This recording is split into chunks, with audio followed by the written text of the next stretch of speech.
Assalamualaikum warahmatullahi wabarakatuh. Alhamdulillahilladzi wa kafa wa salamun ala ibadihi alladhina istafa. Nahmaduhu subhanahu wa ta'ala al-malikul haqqul mubin wa nusalli wa nusallim ala nabiyyina sadiqul wa'dil amin amma ba'd. Qala Allah tabaraka wa ta'ala a'udzu billahi minasy syaithanir rajim. Innal ladzina qalu rabbuna Allah thumma istaqamu tatanazzalu 'alaihimul malaikatu alla takhafu wa la tahzanu wa abshiru bil jannati allati kuntum tu'adun. Shadaqallahul 'azim. Wa qala 'alaihi salatu wassalam innallaha yu'ti ad-dunya liman yuhib wa man lam yuhib walakinna Allah la yu'ti ad-din illa liman yuhib. Wa kama qala 'alaihi salatu wassalam Allahumma alhimna ma rashida umurina wa'izna min syururi anfusina wa min sayyiati a'malina. Allahumma inna naj'aluka fi nurihim wa na'udzubika min syururihim amma ba'd. Alhamdulillah yang saya muliakan Tuan Imam, Tuan Pengurusi, ahli jawatan kuasa, para asatizah, alim ulama, pimpinan masyarakat, tuan haji, puan hajah, ayah-ayah, ibu-ibu yang dirahmati lagi dikasihi Allah Subhanahu wa taala. Pertama dan selamanya kita banyakkan syukur pada Allah kerana masih lagi Allah panjangkan usia kita dan meletakkan kita di tempat yang terbaik, iaitu di rumah Allah. Dan pada bulan yang baik, iaitu bulan Syaban, dan tak sampai lebih kurang mungkin 2 minggu lagi insya-Allah kita akan bertemu dengan bulan Ramadan yang mulia. Maka sebab itu perbanyakkan doa supaya Allah berkati kita dalam bulan Syaban yang mulia ini dan dapat bertemu dengan Ramadan. Setiap hari berlalu kita dengar kematian. Satu ketika nanti orang akan dengar pula berita kematian kita. Sebab itu kita doa sungguh-sungguh supaya Allah berilah kita peluang dapat bertemu dengan bulan Ramadan, yang mana bulan yang dicurahkan begitu banyak rahmat dan dibuka begitu banyak pintu maghfirah, keampunan daripada Allah Subhanahu wa taala. Baik, tuan-tuan, ayah-ayah, ibu-ibu yang dirahmati lagi dikasihi Allah, tajuk kuliah kita malam ni, tazkirah kita adalah peristiwa yang berlaku dalam bulan Syaban. Dalam bulan Rajab yang lalu berlaku 4 peristiwa yang besar dalam Islam. Pertama, penghijrahan pertama ke Habasyah. Hijrah pertama ke Habasyah berlaku dalam bulan Rajab. Yang kedua, peperangan Tabuk berlaku dalam bulan Rajab. Dan juga kita Isra wal Mi'raj berlaku dalam bulan Rajab. Yang keempat, wafatnya imam mazhab kita, Imam Muhammad bin Idris, ataupun kita panggil Imam Syafi'i rahimahullah, juga pada bulan Rajab. Dalam bulan Syaban tu ada 2 peristiwa yang besar berlaku. Mengingati peristiwa-peristiwa sejarah, peristiwa yang ada kaitan dengan tanda-tanda kebesaran Allah, tentang pengorbanan Nabi dan para sahabat, dapat pahala kata ulama. Bahkan perintah Allah perintah dalam Quran, wa dzakirhum fi ayyamillah, dan ingatlah pada hari-hari Allah. Apa di hari-hari Allah? Hari-hari yang di sana terdapatnya tanda-tanda kebesaran, keagungan, kehebatan Allah Jalla wa Ala. Dalam bulan Syaban ada 2. Pertama, berlakunya pembelahan bulan di zaman hayat Nabi sallallahu alaihi wasallam, itu berlaku dalam bulan Syaban.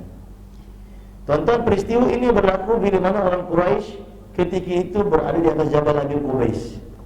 Jabal Abi Qubais ataupun Bukit Abi Qubais ini terletak di tepi Masjidil Haram. Kalau kita pergi Mekah sekarang, tepi Masjidil Haram ada istana. Istana itu dibina di atas Jabal Abi Qubais. Dulu bukitnya tinggi lah.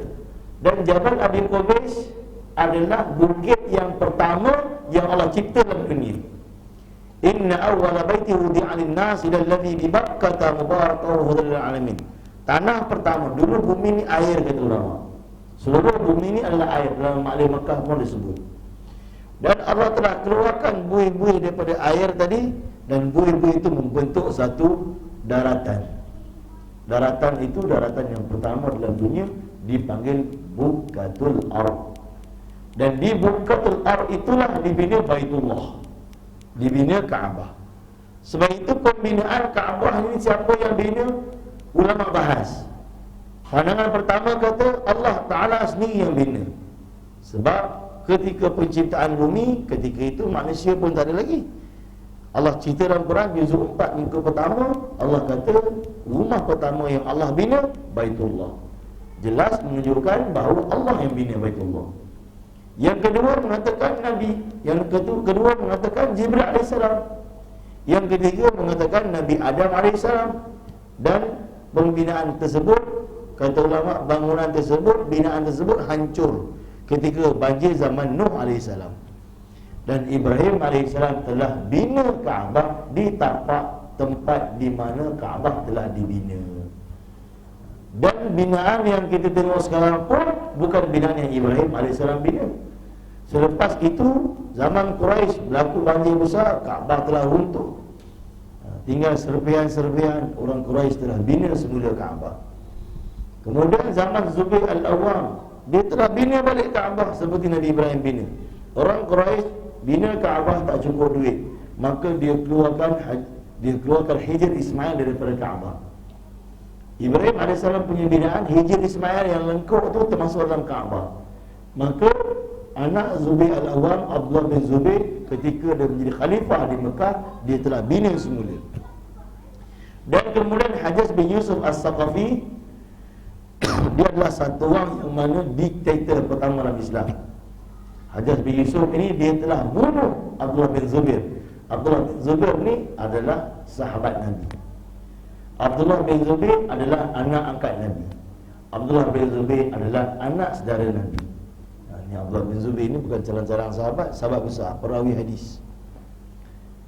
Abdullah bin Zubair anak Zubair al-Awwam, Zubair al-Awwam anak Safiyah binti Abdul Muttalib, makcik Nabi. Kahwin dengan Awam bin Khuwailid, adik-beradik dengan Kharijah binti Khuwailid, isteri Nabi. Daripada belah mak pula Zubair al-Awwam, dia kahwin dengan Asma binti Abu Bakar. Maka Abdullah bin Zubair ini anak Asma binti Abu Bakar, cucu Sayyidina Abu Bakar, adik-beradik Aisyah radhiyallahu anha binti Abu Bakar. Jadi bukan sahabat kecil, sahabat besar dia bunuh. Dan dia bunuh dengan cara macam mana? Kata ulama ketika itu Abdullah bin Zubair berada dalam Kaabah. Dia telah tembak Kaabah tu, kata ulama, menggunakan menjenik sehingga runtuh separuh Kaabah. Ini tu kalau boleh tengok dalam kitab Bahrul Mazi jilid yang ke-13. Ada cerita dengan jelas tentang bagaimana Abdullah bin Zubair dibunuh. Maka jenazah dia dikeluarkan dan digantung, kata ulama. Nak tunjukkan bahawa dia nak buat penghinaan pada sahabat. Asma binti Abu Bakar masih hidup masa itu, 102 tahun umur dia. Dia pergi umrah, tengok jenazah anak dia digantung. 1 bulan dah digantung, kata ulama. Tapi jenazah tak hancur, sahabat Nabi. Maka Hajjaj bin Yusuf dapat tahu dan dia pun tanya, wahai Asma, tengok anak kau kena gantung. Kami gantung jenazah dia sebab dilawan kami. Apa kata Asma? Dengan kau bunuh anak aku, engkau telah menghancurkan dunia anak aku. Anak aku ni pemimpin kat Mekah, dia ulama, orang boleh ambil manfaat daripada dia, daripada ilmu yang dia ada. Tapi sebab kau bunuh dia, engkau telah menghancurkan dunia anak aku. Akan tetapi ingatlah wahai Hajjaj, dengan engkau bunuh anak aku, sesungguhnya engkau telah menghancurkan akhirat engkau. Turunkan tanam. Kaabah yang roboh itu dibina semula oleh Hajjaj bin Yusuf dengan binaan yang sekarang. Dan kemudiannya ada memerintah seterusnya Harun al-Rashid nak bina, buat baru. Kata Imam Malik, jangan. Kerana aku khawatir Kaabah akan hilang haibah, hilang penghormatan. Setiap raja baru naik, roboh buat baru, roboh buat baru, roboh buat baru, maka akan hilang haibah. Jadi apa yang berlaku? Dia cuma renovate saja. Mana-mana tempat yang agak dah rosak sikit, dia akan renovate. Tidak ada binaan baru, maksudnya hancurkan semua, bina baru dah tak ada dah. Boleh tuan?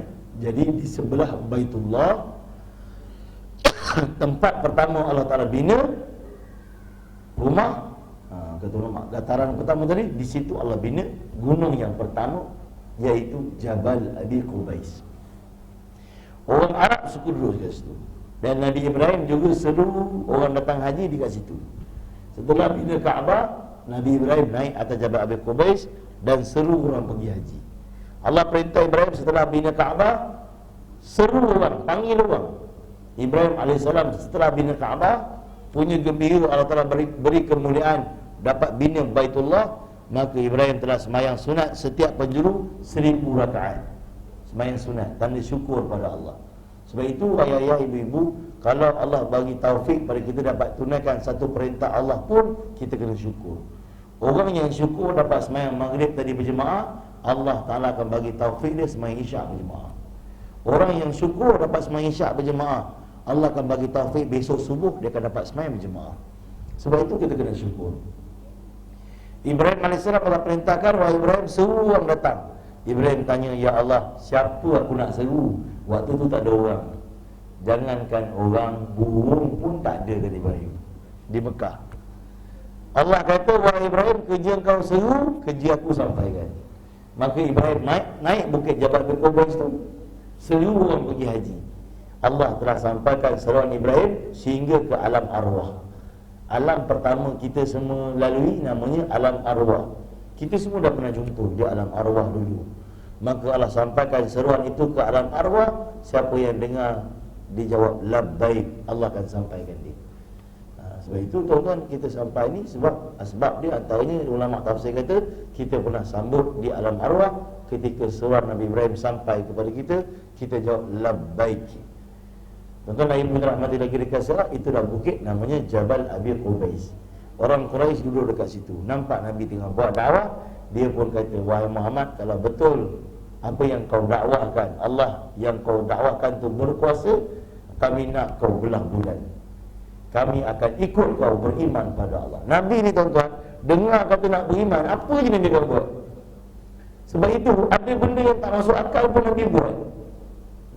Contohnya bertemu dengan Ruqanah. Ruqanah ni ahli Gusti Mekah, tak pernah kalah. Setiap kali ada game, dia menang tuan. Setiap kali ada perlawanan, dia menang. Ruqanah nampak Nabi buat awal, dia kata, wahai Muhammad, kalau kau lawan dengan aku, kau menang, aku masuk Islam. Nabi tak nak lawan pun, Nabi nak masuk Islam. Nabi nak dengar tu. Untuk masuk Islam, Nabi sanggup buat apa saja. Jadi sebab itu tuan-tuan, ulama kata kita punya usaha ke arah itulah. Usaha kita, kalau nak ajak kawan-kawan kita, jiran kita, orang kampung kita, adik-adik kita, anak kita, untuk jadi orang yang makmurkan masjid, untuk dekat dengan Allah. Apa saja dia nak, kita cuba untuk penuhkan, asalkan dia nak datang berperintah Allah. Sebab itu ada seorang ulama namanya Maulana Umar Palampuri rahmatullahi alaih. Satu ketika dia hantar jemaah 2 orang pergi buat dakwah. Jemaah tu balik, Maulana Umar tanya, ada jumpa orang tak? Dia kata ada. Jumpa satu orang di tengah minum arak. Kami ajak dia pergi masjid, dia kata boleh nak bawa arak. Maka kami kata, kau gila ke? Mana boleh bawa arak pergi masjid? Kami pun tinggalkan dia. Maulana Umar marah. Dia kata, kenapa dia boleh letak syarat, engkau tak letak syarat? Engkau cakaplah, boleh bawa arak, tapi jangan bawa masuk masjid. Letak kat jamban, letak kat tandas. Bila rasa nak minum, pandai-pandailah kau. Orang ni pun patah balik, bagi tahu, boleh. Ustaz aku kata boleh, tapi ada syarat. Engkau letak syarat nak pergi masjid bawa arak, kami pun letak syarat. Letak dekat tandas. Bila dia sampai je, dia pun letak arak dekat tandas. Maulana Umar sambut dia, suruh dia ambil uduk dulu. Dia ambil uduk, duduk dalam ta'lim, dengar hadis Nabi. Satu hadis dia dengar, hati dia telah, kata ulama, datang nur, hancur kebatilan. Dia menangis, dia bangun, dia pergi tandas, dia pecahkan arak dia. Jadi kata ulama, Nabi dengar je orang nak datang pada agama, Nabi terus. Baik, Nabi kata sedia. Ruqanah tak pernah kalah. Dia serang Nabi. Nabi pakai satu tangan, kata ulama, banting dia jatuh. Merah muka dia. Dia tak pernah kalah. Dia kata, wahai Muhammad, bolehlah sebab aku tak bersedia. Padahal yang tak sedia Nabi. Nabi tengah berdiri, dia serang. Dia kata, bolehlah engkau menang, aku tak sedia lagi. Baik, sekali lagi dia kata, aku bersedia lah serang. Dia serang lagi Nabi, Nabi banting sekali lagi. Nabi tak berniat pun nak malukan dia. Nabi niat sebab dia cakap nak masuk Islam. 2 kali dia dibanting, dia kalah, dia pun tak masuk Islam. Dia termenung.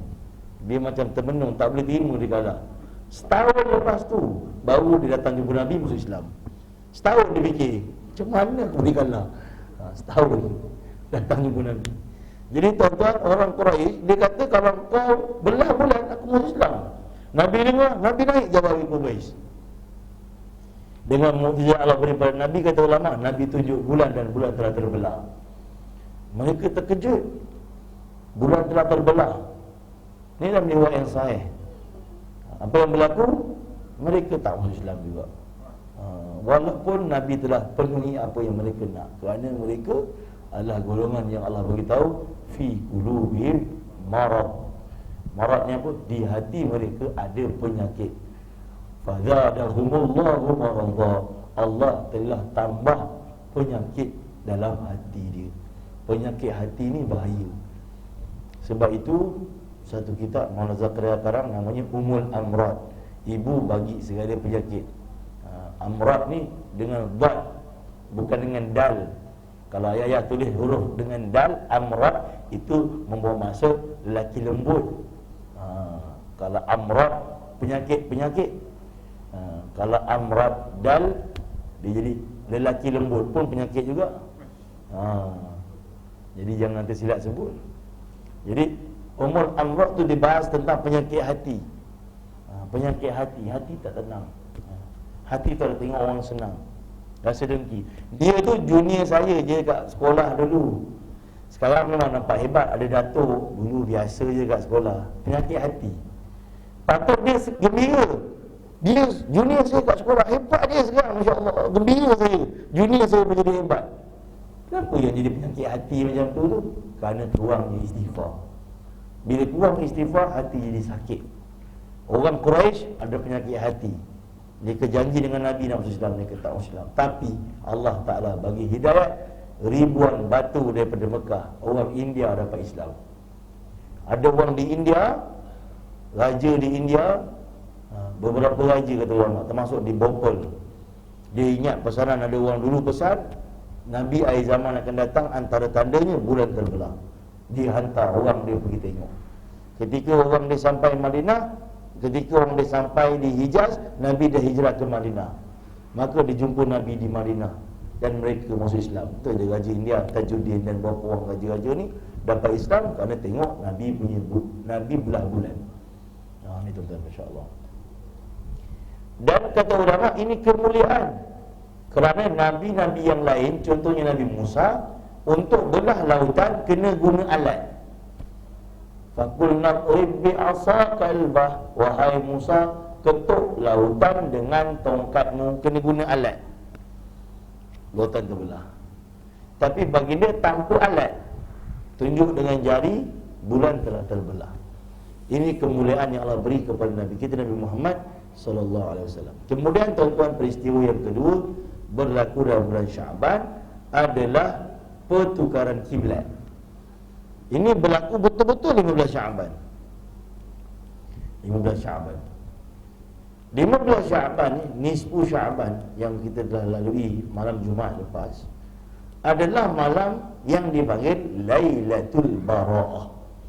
Malam yang dibuka sekian banyak pintu rahmat, hinggakan hadis sahih cerita tentang malam nisfu Syaban, matanya hampir sama macam malam Lailatul Qadar. Allah ampun semua dosa umat Muhammad, melainkan dua golongan tak diampunkan. Mafhum hadis. Pertama, musyrik, orang yang ada syirik pada Allah. Jelas syirik apa dia? Sembah berhala, sembah tokong, kuil, gereja. Jelas syirik pada Allah. Tapi ada tak syirik yang tak nampak? Ada. Dia tak perasan jadi sedang syirik. Contoh, dia doa minta dengan Allah, ya Allah tolonglah saya, tolonglah selesaikan masalah saya. Tapi dalam hati dia yakin kalau jumpa bos pun boleh selesai juga. Dia doa tapi dia syirik. Dia doa, ya Allah selesaikan masalah saya, dalam hati kata kalau jumpa YB pun okey juga. Dia merasakan ada selain daripada Allah boleh selesaikan masalah dia, dia telah syirik dalam doa dia. Orang syirik tak diampunkan Allah walaupun pada malam keampunan. Sebab itu penting usaha atas iman untuk selamatkan kita dari syirik. Dan kata ulama, untuk betulkan yakin kita bermula dengan percakapan kita. Kita kena cakap dulu, latih. Kerana percakapan kita, bila percakapan kita betul, percakapan iman, maka dia akan betulkan keyakinan kita. Hari ini percakapan umat ada yang salah. Kebetulan dia ada. Tidak ada pun yang kebetulan. Qadarallah masya'a. Semula ditakdirkan oleh Allah. Sepatutnya dia kata alhamdulillah dia ada. Nasib baik dia ada. Ini percakapan-percakapan yang boleh rosakkan iman kita. Kebetulan, nasib baik. Kita orang Islam beriman pada Allah. Kita tahu yang dunia ni dicipta oleh Allah. Tak ada satu orang pun, walaupun dia tak pergi semayang kat surau sekalipun, kalau tanya dia dunia siapa cipta? Allah cipta. Sebab dia orang Islam. Tapi kita diajar kat sekolah, alam semula jadi. Lain. Kita yakin Allah cipta, tapi kita cakap alam ni semula jadi. Jadi tak boleh percakapan-percakapan yang boleh merosakkan iman kita ni bahaya. Maka sebab itu kita kena betulkan percakapan supaya percakapan iman terbina. Kita makan tapi yang mengenyangkan Allah. Kita minum yang menghilangkan dahaga ialah Allah. Ini percakapan Nabi-Nabi. Wa yut'imuni wa yasqin, kata Nabi Ibrahim. Allah yang bagi makan dan Allah bagi minum. Alladhi at'amahum min ju'. Dialah Allah yang bagi aku makan waktu aku lapar. Wa amanahum min khauf, yang tenangkan aku waktu aku tengah takut. Di PJ buat Roblox tengah takut, kita selawat tenang. Siapa bagi tenang? Wa amanahum min khauf. Allah kata aku yang tenangkan kau waktu kau tengah takut. Tuan-tuan yang dirahmati Allah, yang kedua Allah tak ampunkan ialah musyahin. Siapa dia musyahin? Ialah orang yang ada hasad dengki pada orang. Penyakit hati tadi. Tak boleh tengok orang senang, tak suka tengok orang bahagia, suka putuskan silaturahim. Ini adalah orang yang mana dipanggil musyahin. Tanda munafik, kata Haji Muhammad Ahmad Bakatu, orang yang tak suka, tanda munafik ialah antaranya ialah dia tak suka tengok orang Islam berkasih sayang. Munafik. Orang Islam berkasih sayang tak suka tengok, tak gembira tengok orang Islam berkasih sayang. Dia rasa dengki, rasa tak suka. Kenapa blok A dengan blok B boleh jadi baik ya? Tak suka. Dia nak blok A buat hal dia, blok B buat hal dia. Walaupun dia Islam, tapi dia tak suka orang Islam tu baik-baik, dia ni munafik, kata ulama. Orang Islam Indonesia, orang Islam Rohingya, orang Islam Thailand, orang Islam Malaysia duduk sekali makan sama-sama, patut kita gembira, saudara kita. Tapi asabiah yang dalam diri dia menyebabkan dia tak suka perkara itu. Jadi tuan-tuan, dua ni tak diampunkan. Di nisfu Sya'ban, malam keampunan. Imam Syafi'i kata salah satu malam daripada kabul doa ialah malam nisfu Sya'ban. Dan di nisfu Sya'ban inilah berlakunya pertukaran kiblat. Tuan-tuan, baginda Nabi SAW ketika di Mekah dapat nubuah, kiblat ketika itu di Aqsa. Kenapa dipanggil kiblat pertama umat Islam? Kerana waktu Nabi dapat nubuah, kiblat itu di Aqsa. Tetapi kiblat pertama dalam dunia bukan Aqsa. Kiblat pertama dalam dunia ialah Kaabah. Seperti kita terangkan awal-awal tadi, mula-mula Allah bina Kaabah. Itulah kiblat pertama umat Islam. Kiblat itu bertukar setelah zaman Nabi Sulaiman bin Daud alaihi salam, ditukar oleh Bani Israel. Bani Israel telah ubah kiblat daripada Baitullah kepada Baitul Maqdis. Tuan-tuan kalau pernah pergi Baitul Maqdis, di luas, masjid di luas, dalam tu ada dekat 11 masjid. Dalam Masjid Aqsa tu ada 11 masjid pula. Masjid Sakhra, Masjid Burak, Masjid Hilwani, Masjid Kibli, banyaklah, 11 masjid lebih kurang. Masjid Umar dalam Masjid Aqsa. Yang kubah kuning tu Masjid Sakhra nama dia. Dia banyak. Yang kiblat tu Masjid Kibli. Jadi tuan-tuan, orang Bani Israel yang tukar. Jadi bila Nabi dapat nubuah, bila agama sampai, Nabi dapat wahyu, ketika itu kiblat telah ditukar oleh Bani Israel, maka Nabi ikut je lah. Kiblat Aqsa, sebab tu dipanggil kiblat pertama umat Islam. Dan Nabi tak gembira dengan kiblat Aqsa, sebab Nabi nak kiblat dikembalikan semula ke Baitullah, kiblat Nabi Ibrahim atau Nabi. Sebab itu baginda salat di antara rukun Yamani dan Hajar Aswad.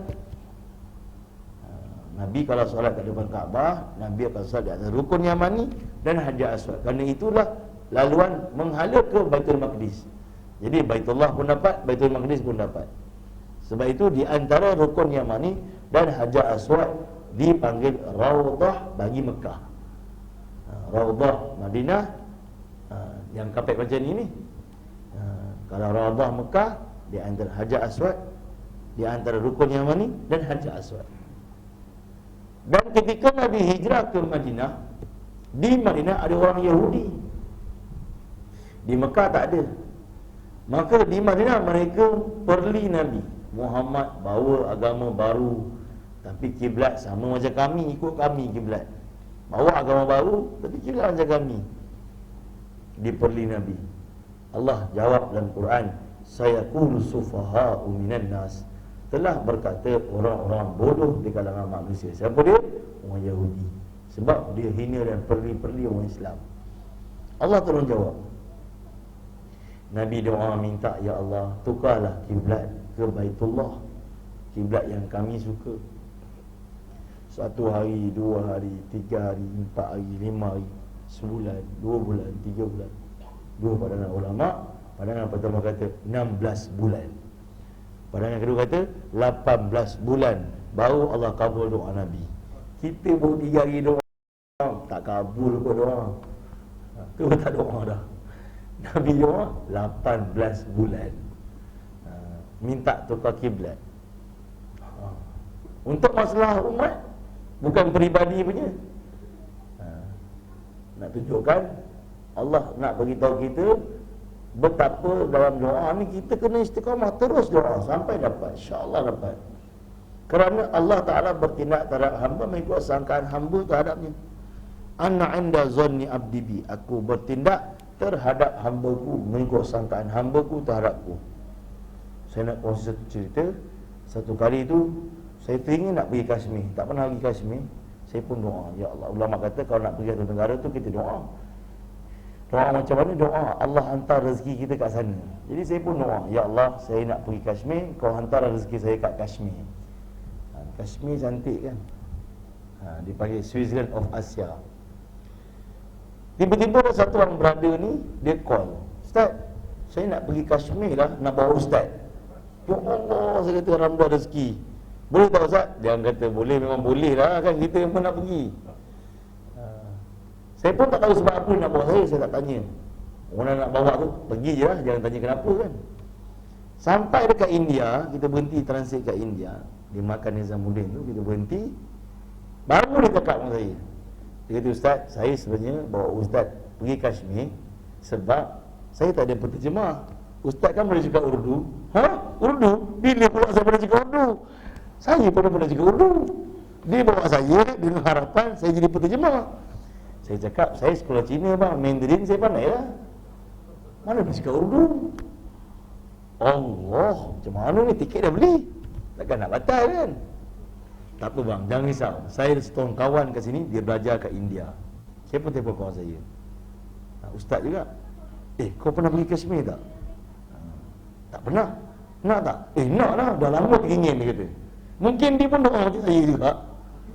Okey, kalau kau nak pergi, sekarang kau datang sini, Delhi. Dia duduk kat Nadwa. Jauh juga lah daripada Delhi, dia datang naik kereta api. Saya pun cakap dengan abang tu, bang, ini Ustaz ni kawan saya, dia boleh cakap Urdu, fasih. Dia boleh terjemah kita. Baik, tak apa Ustaz, tiket Ustaz saya tanggung, dia kata. Dia cakap dengan kawan saya. Penginapan semua saya tanggung. Dia pun buat urusan beli semua. Besok kita orang terbang. Sampai di Kashmir, abang ni pun tak orang pergi Kashmir, pertama kali juga. Saya pertama kali, kawan saya tu pertama kali. Sampai di Kashmir, baru tahu orang Kashmir majoriti boleh cakap orang putih. Tak cakap Urdu pun. Kawan saya tak berguna, saya pun tak berguna. Pergi free je. Akhirnya datuk tu yang cakap, kita orang pun tak pandai cakap orang putih, kita minta je. Ni tuan-tuan, berkat doa tu, doa ni luar biasa. Allah Ta'ala boleh bagi. Sebab tu kita kena doa. Nak pergi Mekah, ya Allah, pilihlah kami, ya Allah. Bila Allah pilih tuan-tuan, tak ada siapa boleh halang. Mesti kita pergi ni. Ni doa pergi kekuatan. Nabi doa 18 bulan. Ada kata 16 bulan. Satu ketika Nabi pergi ziarah, saya lupa nama sahabat tu, mak dia tak sihat. Kampung Bani Salamah. Kampung Bani Salamah ni kampung champion lah. Dia label-label macam kalau kat Malaysia ni kampung top, kampung baru. Kalau Madinah, kampung Bani Salamah ni top lah. Sebab dia punya penduduk dia semua jenis gempak-gempak punya sahabat. Kampung Bani Salamah, kampung Bani Harisah, kampung Bani Abdul Ashhal. Ni semua frontliner dalam dakwah zaman Nabi. Ketua kampung kira syahid je. Ketua kampung pertama Ammar bin Jamuh, pergi Uhud syahid. Ganti Bish bin Bara al-Maruh, pergi perang Khaybar syahid. Ketua kampung syahid. Kita ketua kampung jom haji 3 hari. Saya kalau pergi dakwah 3 hari, siapa jaga kampung? Patutlah banyak masalah kampung ni, dia rasa dia jaga, bukan Allah jaga. Jadi tuan-tuan dirahmati lagi dikasihi Allah, baginda Nabi pergi kampung tu ziarah. Ziarah mak satu orang sahabat sakit. Masuk waktu zuhur, Nabi sembahyang dekat masjid kampung tu. Jadi dulu, jadi senang kita faham, masjid seluruh Madinah kiblatin. Kan ada masjid nama kiblatin. Tapi sebenarnya Syekh kami kata seluruh Madinah masjid kiblatin. Sebab dulu semua kiblat Aqsa. Tapi masjid kiblatin yang sekarang ni lah tapak Nabi semayang ni, kampung Bani Salamah ni. Nabi semayang menghala ke Baitul Maqdis, menghala ke sana. Dia Baitul Maqdis ni opposite, bertentangan dengan Baitullah. Nabi semayang zuhur, 2 rakaat pertama ke Baitul Maqdis. Allah turunkan firman Allah, wa min haitsu harajta fawalli wajhaka syatral masjidil haram. Pusinglah baginda 180 darjah. Bukan 360 patah balik. 180 pusing menghala ke Baitullah. Sahabat semua pusing. Tuan-tuan, ulama kata kalaulah kita kat tempat Nabi tu tak pusing kita. Kita akan kata, ya Allah, tunggulah asar nanti, ni zuhur, relax dulu tak pula bagi cara kiblat Baitul Maqdis. Nak kena pusing-pusing pula, kan? Tapi Nabi telah pusing menunjukkan untuk perintah Allah tak perlu tunggu asar. Sekarang kami buat. Sebab Nabi dan para sahabat tidak bertangguh untuk perintah Allah, bertangguh untuk keinginan diri. Ada sahabat yang bertangguh untuk makan sampai terlupa, tak makan lagi daripada siang tadi.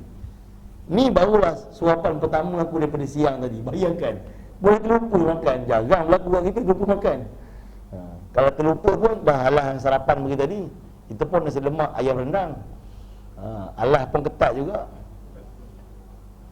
Sahabat ada terlupa makan. Untuk agama tak terlupa, perintah Allah tak pernah lupa.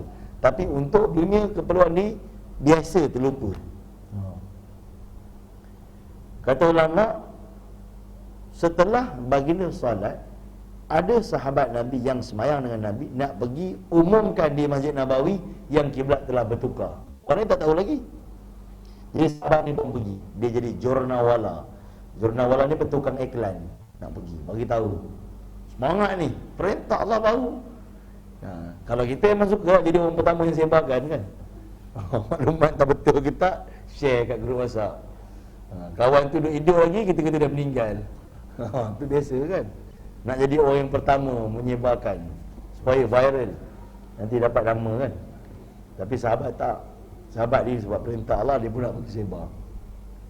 Sahabat Nabi ni pun berjalan nak pergi Masjid Nabawi daripada Masjid Kiblatin sekarang. Dalam perjalanan dia nampak ada satu kampung ni tengah semayang, tak habis lagi semayang zuhur dia. Masjid zaman Nabi, dinding dia pakai pinggang, lantai di tanah, bumbung di langit. Di Madinah ada 5 masjid yang macam tu, masih kekal lagi. Masjid zaman sahabat, boleh tengok lagi. Masabih, Bani Unaif, Masjid Fasakh, ni yang masjid yang masih kekal. Masjid Fatimah, Masjid Ali, ni masih kekal. Ayah-ayah pergi boleh tengok, masih ada sama sekarang, sama. Kat Malaysia tak ada. Masjid RNA pun okey lagi. Surau kan, musola RNA tu okey lagi lah. Kalau yang pondok pun, anak-anak yang tak ada tempat makan kan, pondok pun okey lagi. Ini masjid pakai pinggang, lantai tanah, bumbung langit. Jadi nampak lah, sahabat lalu nampak jemaah ni tengah rokok, imam di tengah rokok. Imam di tengah rokok.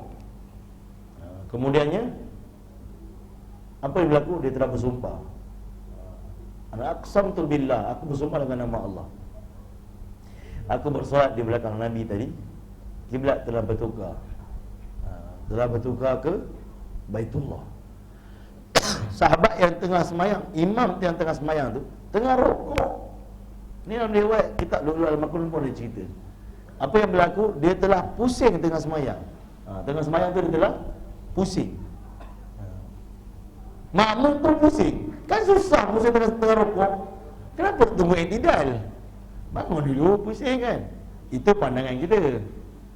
Sahabat Nabi pusing tengah rokok kerana sahabat nak beritahu umat sampai kiamat, untuk kami taat perintah Allah, tak tunggu i'tidal. Tengah rokok pun kami akan taat. Hebat sahabat. Kita mungkin tunggu besok lah, nantilah. Jom pergi, nantilah pencen. Confident, pencen hidup lagi. Nantilah dulu, nantilah. Kita untuk perintah Allah kita bertanggung. Untuk ini kita segera-segerakan. Jadi ini dua peristiwa yang berlaku dalam bulan Syaban, dan ini dua peristiwa besar yang menjadi ibrah, pengajaran dan iktibar untuk kita ambil pelajaran tentang kemuliaan Nabi SAW dan kesungguhan Nabi dalam berdakwah, juga dalam berdoa. Sebab itu dalam berdakwah, siang hari kita jumpa manusia, cerita pasal kehebatan Allah, malam hari kita mengadu pada Allah tentang manusia yang kita jumpa. Kata Maulana Umar Rahmatullah alaih, at day we try, at night we cry. Siang hari kita try jumpa manusia, pujuk dia, hafal nama dia, malam sebut daripada Allah nama dia, supaya Allah buka pintu hati dia untuk jadi orang yang taat perintah Allah. Untuk itu kita semua niat insya-Allah untuk jadi orang dekat dengan Allah dan manfaatkanlah Ramadan yang akan datang sebaik-baiknya. Sebelum masuk ke Ramadan, buatlah persediaan, antaranya bacalah hadis-hadis pada Ramadan. Paling kurang kita wujudkan di masjid kita bacaan hadis pada Ramadan, dan di rumah kita kumpul anak isteri kita, buatlah ta'lim bacaan hadis lepas subuh ataupun lepas isyak, baca hadis pada Ramadan. Barulah isteri dan anak kita semangat nak masuk Ramadan. Kita patut malu dengan orang Cina. Kenapa? Iklan Yus Ramadan dah keluar kat TV. Dia dah iklan dah dia punya produk dia untuk Ramadan. Kita tak iklan lagi kelebihan sembahyang tarawih, kelebihan khatam Quran, kelebihan bagi orang makan buka puasa. Kita tak iklan, kita orang akhirat tak iklan. Yus telah mendahului kita. Konflik lagi dahsyat, dah raya dah. Lagi power daripada Yus. Tak ada Ramadan, cantas tu, raya tu dia bagi iklan. Kita tak ada cerita lagi kat orang tentang Ramadan. Maka kita kena malu dengan mereka, kita kena buat keputusan, kita kena buat bacaan hadis kat rumah kita dan di masjid kita. Kita niat insya-Allah, wallahu alam. Saya mohon maaf sebenarnya perkongsian terkasar bahasa tersedak kata terlalu bicara. Minta maaf, minta ampun kepada Allah. Wallahu alam. Assalamualaikum warahmatullahi wabarakatuh. Tangguh